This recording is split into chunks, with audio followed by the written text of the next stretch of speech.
শুনেছি বেনারস না ডাকলে বেনারস যাওয়া যায় না। তবে এই শোনা কথাটা কিন্তু সত্যি। এর বড় প্রমাণ আমি এবং আমার ফ্যামিলির সবার। 12টা জ্যোতির্ময় লিঙ্গের মধ্যে এই যে প্রথম একটা জ্যোতির্ময় লিঙ্গের দর্শন পাওয়া, তার যদি ডাক না আসে তুমি কখনোই তাকে দেখতে পাবে না, তাকে স্পর্শ করতে পারবে না। ডাক এসেছিল তাই গিয়েছিলাম। তবে প্ল্যানিংটা অনেক আগের ছিল জানো তো।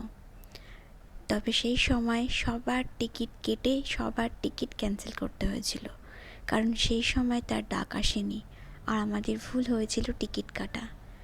তবে এইবার তার ডাক এসেছিল বলেই তার দেখা পেয়েছি, তার দর্শন পেয়েছি, তার স্পর্শ পেয়েছি, তার আরতি দেখার একটা সৌভাগ্য করতে পেরেছি। এমন একটা সুন্দর শহরে ঘুরতে পেরেছি মন খুলে। 5 দিন থেকেছি এই শহরটাতে, আর 5 দিন থেকে এটা বুঝলাম এই শহরটা ঘুমায় না। সকাল থেকে উল্লাস চালু হয়, আবার পরের দিন সকাল পর্যন্ত পুরো শহর যেন জেগে থাকে। বেনারস যাওয়া, কাশী বিশ্বনাথের দর্শন পাওয়া, কাল ভৈরব মন্দিরে যাওয়া, সবটাই আমার ম্যানিফেস্ট ছিল।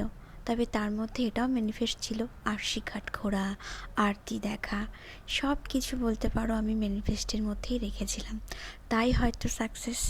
তাই আমার ঈশ্বরের ম্যানিফেস্টটাকে ভালো করে শুনেছিলেন, তাই উনি আমাকে ডেকেছিলেন, আমাদেরকে ডেকেছিলেন।